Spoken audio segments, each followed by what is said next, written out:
ఏకాదశి తిథి హిందువులకు చాలా పవిత్రమైనది. ఏకాదశి అంటే 11.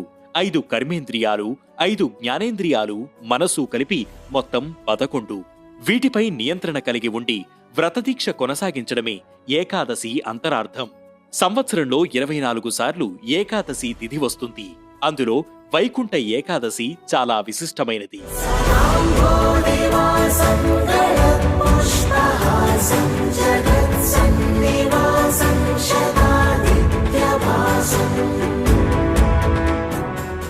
పుష్యమాసం శుక్లపక్షంలో వచ్చే ఏకాదశిని సర్వేకాదశి, వైకుంఠ ఏకాదశి, ముక్కోటి ఏకాదశి, మోక్షద ఏకాదశి అని పిలుస్తారు.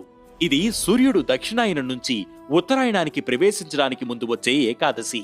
ఈ రోజున మహావిష్ణువు